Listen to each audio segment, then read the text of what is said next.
Children singing. I told you I'm the woman. They come about one lie. The fla bend them. That's it. My Paulina. But I want to say. Paul Ramanton so said the council. What the next watch I be ampa. I'm crown away. Bibiabo. Yedenya say. My Paulina on Wale and come to me, Miss Sanifia Simbia. A chop. Pesa ba na wa benimu. Odi. Enya wo dia na soso ka wa ni hwe me. Ibi aboko. Abrotia. Why efe. One mapol nya mapol so apam na African way. Yeah. If you are there African way bla why? That's it. That's it. They a picture, but see a picture. You. Say Africa way bia na. African way bia. That's it. Wakasa mate. Madawrum. Efe. Uma kwanso a enkobo kakra wonti uma kwan ya. Pacho di kwan da ho. Yo abrotia ye na se. Ye na Ghana fancraft aso ase. Ye na abuchefo nyina ase. Na dia betom pa ye boshema. Okay. Group mo UK. I woka se boshema ne ajeso aginyame. Jeso aginyame. Aginyame. Ne se boshema no no. Se ko we mpese kenyina die mu jim se de church. E di enimu a ode ye wura mu no. E be boye pa. Na ye party kese pa wo UK memu. E wo Frantana osene de ho de edi no. E me pacho woni mu a Frantana. Frantana. E din de chama mama Cynthia mpacho mitia e mane ha o meketre ma no. Unya fa me kwa abuchiri. Na abrotia na ye Saturday ya e wo April mu. 6 April 2024. Yes, April mu a. Yes. Pepe eye da Saturday na say dwumade nyina ekoso eye 6 p.m. to 12 a.m. nge so timu say ye be body na Nyankopon cha anwumre no nsia ya gurumu akopem se ayi edon no be na nyamin chade odifo pokobra ne ko fif okay na makoko piem nge se meni ema no aku body na me committee me wo fa hudio bitimi konya mama kansera no ko eto ko aye penika misno bitimi jerika me ko eti boshema group e wo Ghana ha ye chemu nyina na abochefo nyina so no onyankopon nhyira mo na onyam kese boshema osaginyame UK ane ye wo ye party no koso e wo UK on Saturday 6 April 2024 6 p.m. 12 a.m. Yakoba dem eti boshema amokuma se so amokọ yiri so no onyankopon so emfa monko asundwem eti mama medda wase se o makwane emfa dwumadi adi ato na September 22 okay awo YouTube okay eno ye program a ye maame ohini ye judge etina so na ababaawa no September 22 onyankopon hire obere 200 Ghana cedis se emfa ma ababaawa de okọ talifre obi entiri ho a ye kobo no dia no yakopon chade September 22 ama ye 200 Ghana cedis emfa ma no miura wadawo mo nya ketwa onyankopon hyirawo na onya okese pa ye chia fankrafo nyina judge wadawo ma ko ni man wa ye chia fo so nyina na na ekwo okoma bna obapa Christy Joyce na ne dom no bra sefatem no mede mu nyina mu din no ebeto dwa na yakwa ye case no so na ebre no ekwo na yebeko case number 1 na mom development ye no aba e last week na no fia de twemu no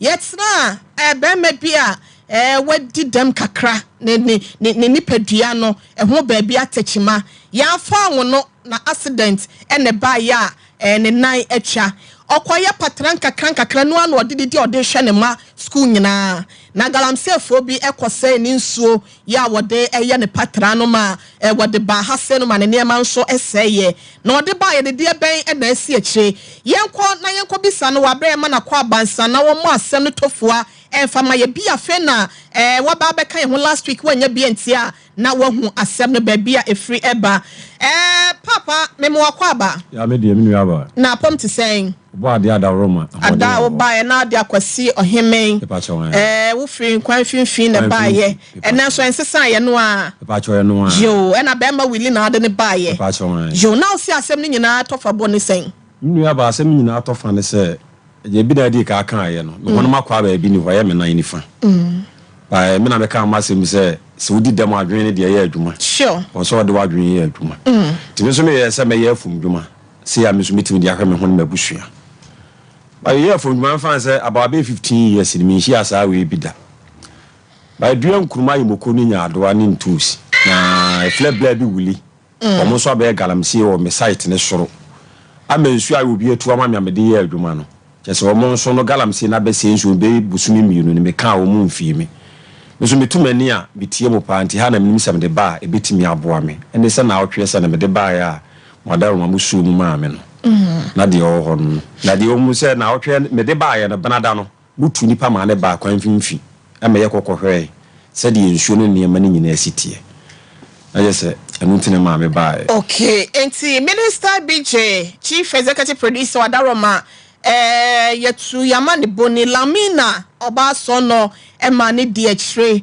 na okoye ne yenko na video wode ba ye no yenko hwe sede na enema siti afise be ma ba ye na wose ne nkunuma ene ne nema omu asai no afeni nso nso so omu asai no omukoye ne nso ato nkunuma no asafefe efifi ba nema no ne nyina asai anase sen ene siti enche mo be hu se video na na power no etwegu ewo Sompa TV ne so betimi adom yen ewo Sompa 93.1 eno eye Facebook ene daso no me pa cho hase no na wafo no ye no no me pa cho an esa fe na waye ne fofora na ayen kurma de afin ma medua yen ka 2 weeks ne Saturday no ahane yen kurma ne site oh okay na chire ho no so ase nwura wo ho no me pa cho ba bia wura no wo ho nyina ye mokofuo emoko na meka se ensu ne se ya menya bia ma ho nyina kubi masa adua kubi wo mu nyina okay enti pipe na wale wo irrigation wa bie gates wo ho ba pipe na mali ama ayi no ti o ya na de eguso mtimi so na jese me de petene ya mane so enso no so na ewo akire wo ho ba cho enso no wo ba bia pipe na nimu si mpia kwa nimu na ye nhwe enso no kakra na enso ni nie ena o mo asai ni sei no enso ni nie na ni ye kroje ani ye kroje maami sepetra no so wan se ani nya kroje de gusu a enye ye na asai we dey small like you na hwa de tuma wo me pa cho ye felo bolo mi na me gina obolo no ye galamsi wo honom no no ba fe so an no se mi nsuo no tu we say ma wo na se ye wa wo sika na odi tu ye me pa cho obolo no sika na odi tu before say na we nya na wo ye bi dada na nsuo ho dada se nsuo no wa wo sika na odi tu ye me pa cho na enu ye nsu tene okay ani nyina ye yusu nti say ye no se membo bontu ntimi hwe ma ne nsai also tu fuforo ma na me de ye aduma no tu de ma obolo ba bi owo bia no ye dana se Nyankopon koso anhira no wadwene nipa ho nyame nhira no eti nsuo ide asai na mo nkuruma no mokwan na de be na asie me pa cho nkuruma na de nsuo no toy ebi afifi me to 12 ka metumi akase mu be 3-4 cars de etimi afifi eti ye kan ye no ye sa de te de a obema me 1002 akoto nkuruma ni bi na de aka me de ayede afa ba de adua to diska ne maame ye se de bi asem ne wo ha emla me di ha ensu ni nyame yarum ne gene wo mo ye ne gene metimi aye madwuma na mato aso ayede aye sa ne kusiye asase ne so benya ba bi foforo atunso ni bi ba cho di wo mu ne se asase ana ba ne den na o hwa we no betimi aye bibia ma ni ensu ne ka ma ni si se nka wo mu mie ema di wo mu ne enko ne nko mo ntifi ni mfiri si etu ye ne ensu onto firi fom na eba okay it is omu bie mafi ne kona wo muti afro na ekogumu no a ensuo ne beye dey ebeba ene ese ekwa ensuo to kakrakra ebi betimi aba mmanya kakrakra de aye dey o ese ensuo no toto ade aye ehia pa ne se wo be shefe tu benya bidi ahye ana wo begu ne ma no so benya be se nyame adom a kina se mbeba free school maba aba ba shiwura na ye wo enkuruma ne so amadu afoforo ba ni nya ensuo kura mfirefo mu pacho so dua mu mame hello pacho Mema wa ho Brawley. Yena madam. Me pa cho ho na muti sen. Enko pa dum me ho yo. E da nyame ase. Wada ma ye frem wo hene ire ye bo asiama. Me no twetwe nkomo de free Sompa TV de Sompa FM so. Ye wa hasenum na wotwe etwe mu no na be ma kwasi heme ba ye se wo ye patra kakra na mo ye kolikoli bi wo empotem ho ama makwa akose nu so ye tubofo ma ne ba ye.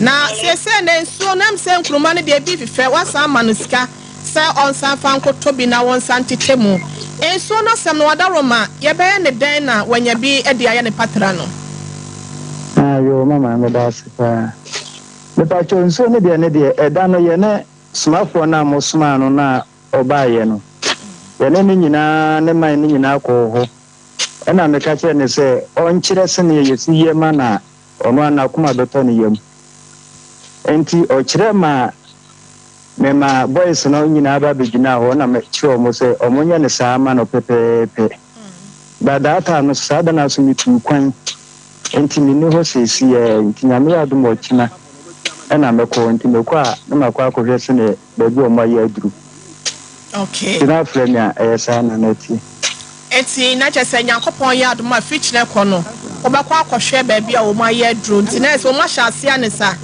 beta chani o ma hya ase yama Bema kwasi enu akọ ho. Oba pa me ko na nsa na me ko enura kwa mi firi okwa moto be fa me e kwete to 7. Me ko me kwa me mantem. Nti ukwa na bi emunya nye. Omunye. Me dase. Bra Williams emsa tu kwa nti boys na nti me ankwa ankoye. Uno mu kasaye. Beta cho me no mu kasaye. Na papa no kura ewo ho. E ma me no mu kasaye kama.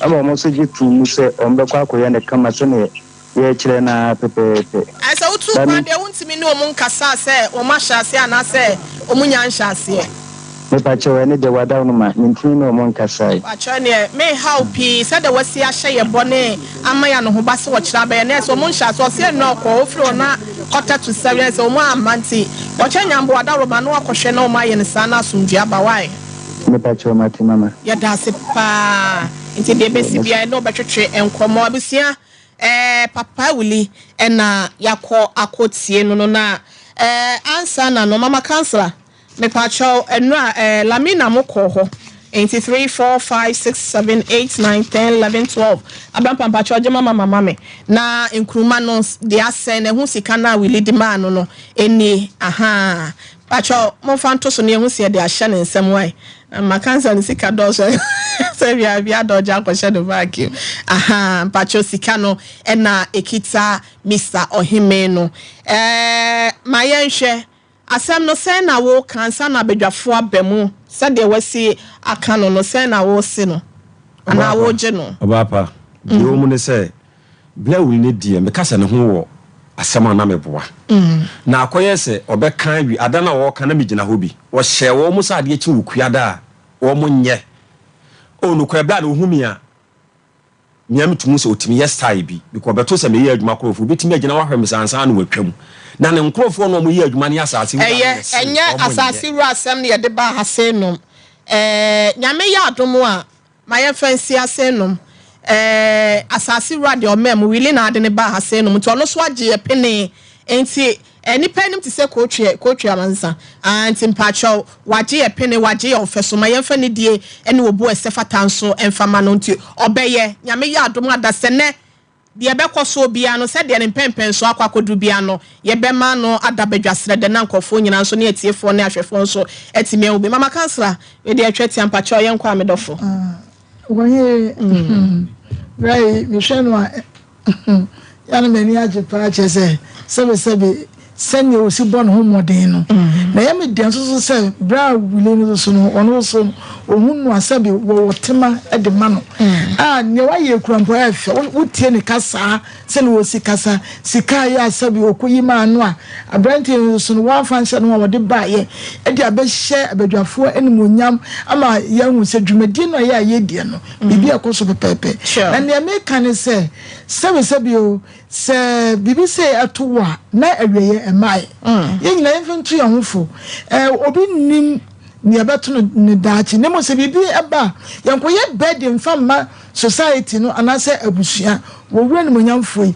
wonu a hwe because mimi say de wo here senka kafu modwuma nko anka menyaku ze papa de tiesa kamenya kukura o timi hu wo ne mo fom na nsuo na mo in fact mi bo mo pa into away in fact adwuma na ya fense wo ye no enka be ya na nka bedru baabi no na sie nyina betimi abo akora senka ye boa no na nka opeko anim medase medase aba pale ya pacho yenkoi medase bebre wa kwanya kesi a odi amami nya me ka kire ye nua wuli ni se nyakopon wo nhira no amen waye nyame so ade no kwasem ni nipa bebre wo ha wo mode ye de wo masem ba na asem na aye dindindin ba said ye osi edibuo ni ani de age ye feso na sabi o said ye na Mr. Ohime kan de na che say Mr. Wuli ne krana asem heda ni ne hu bebre on say obi ho a wo betimi a wo ye leader kra betimi asoma bi a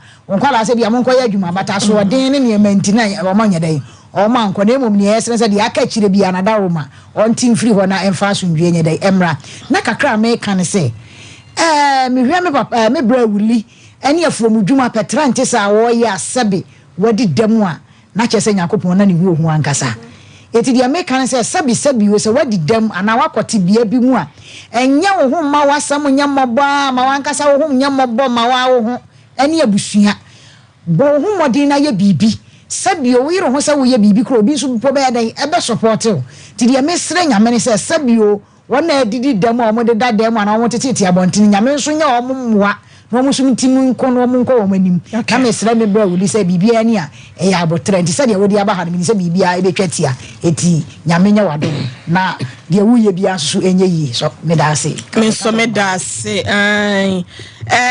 midifo mabre wotia yenkwa abro wotia na atiefo nyina ase na yenka nchum se efri juwada ebrada ukuada ya wada efiada ye waha aye Sompa Nkomo ye buo nipa abra wotia ase nye de wawu de woni ho aka adwa mu de wapira de nani tutuo de yagira sase yagine fie de ni kuna pam na yine ma to ogu do ne na bre de na japadi be kodi ba bia wo hunu no ho twabre no onfamra ye wo moase de beboa mo wo de wonnim din bia do behu ohini ni din die wo behu ni din ana so Sompa Nkomo jeje ana podi fo pokobra oba hwehwe yen antipoli na waha mama kansa waha ya bre wotia so waha ye serebo kesi bie kuta obia no fabra ebe som said ye nwa be medi ana minister BJ and Abraham Pamina yenta make us say obi wo mo ba wa wuti so no ohwe oba so a ye senior producer ene assistant producer so IBJ na Abraham Pa yes ebe mawu because this time ye want him at least so much across 7:30 to 8 am wa ye boa nipa o ma ye na ye nka nche ye nwa be ma Onyankopon adom no pra no wopra nanso ogu ye se bibi ba ye hwe nipa bi ne na twema nso o hwe de we a ye brother Wuli esi kan se ne wa ankasa kra de o si kan se mo a ye straight forward ayaseda ene de ma no obi won ma nipa bi tie o se papa wo ye nyina ko se wo kon kwa won ka papa ni ye o be ka chia no ayaseda se de na minya ba pon na ka no asem won mo otimu se ye nua ba ayi bema Abraham Pa beko ye senior producer beko ayi se di force akoka ho ye twire tan ba wo de ko ye 1002 wo take wo kanyina no ya bo te wie case no friend na wo se me de baba apode aba wo money boys akọ se de pon de ka obi won ma so na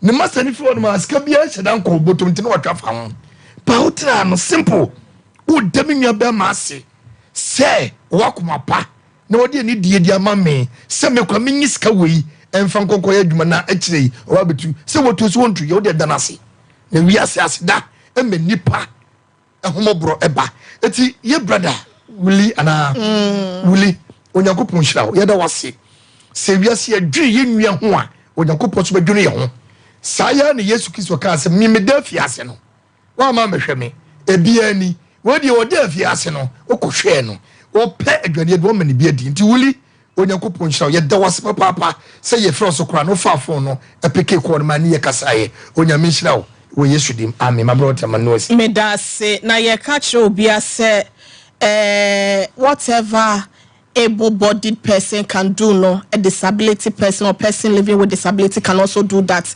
The first one what chimano and asa hunam diana kwabi ate chimana saying when it doesn't mean say won't me any be bintin yen your brother and I'm on to paya watu na one ma one so dem kakrano one so any sana monache bet me aboya ma e monte sujinano etime etwa na say free what ya ma yabusia for adwin trebra 0551 931 0551 931 and now 0548 931 0548 931 abusia fa odie kakra ebra enim se network no eya na ye bibia ho nso no o try a ebeba na yetime ahye agewadwen 0551 931 and now 0548-931-931. Ye catch us a miso free drink, you know, and what a jam my 20 bomodia. Jabo Jumedi Bia ya woodie no, unya miso nibia a bebwa, made off a pampacho, memoir how. Hello?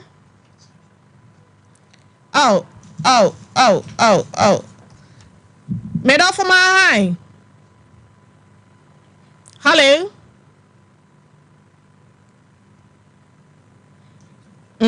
Odina Sunso. Hello? Fachaye. Mo day school fees baba shedi amana mizodo ena na manugu so a make abusia.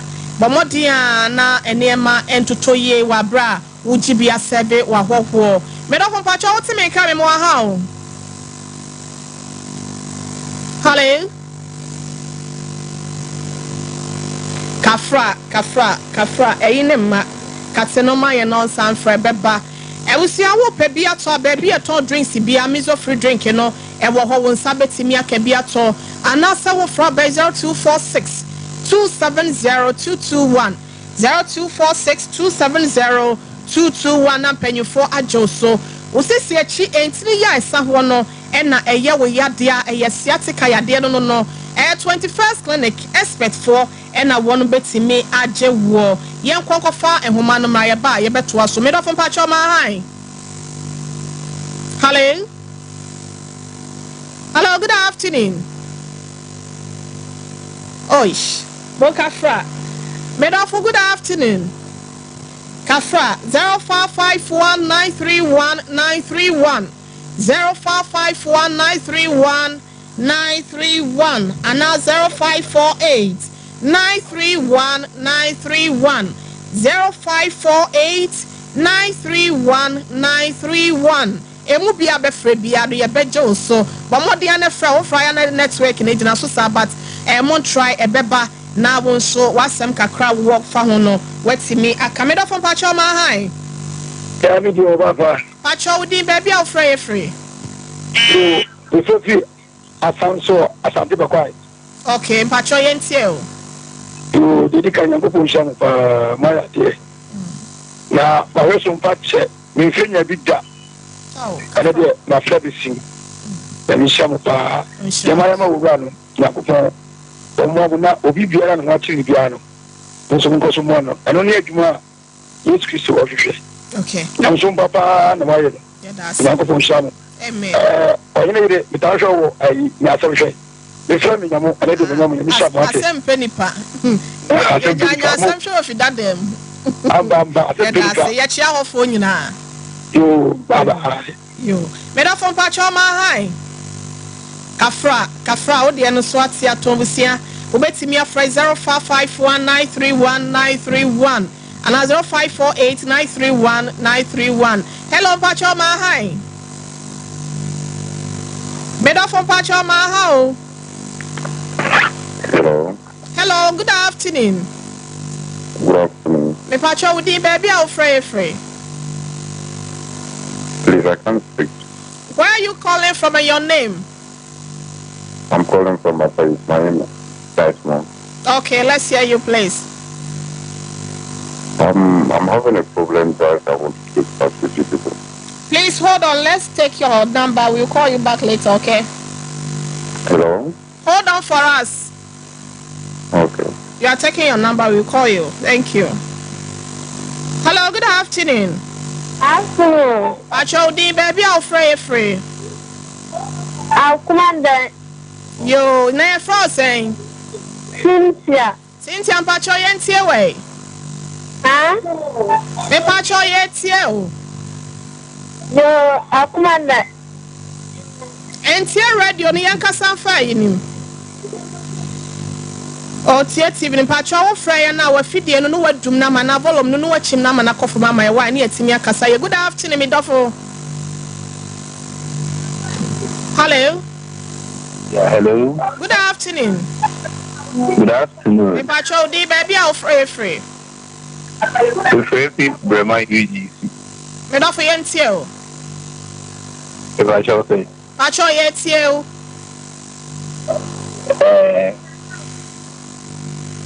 Entie TV na self-die no why? Where say na feedback no. Unti enka kura ye.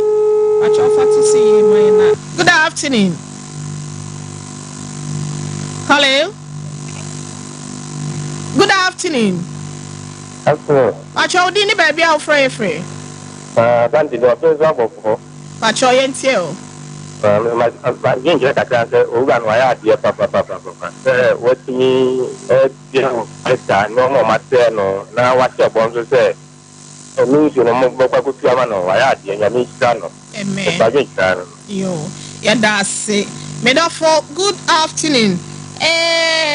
Mama fresh line was 0554931931 and 0548931931.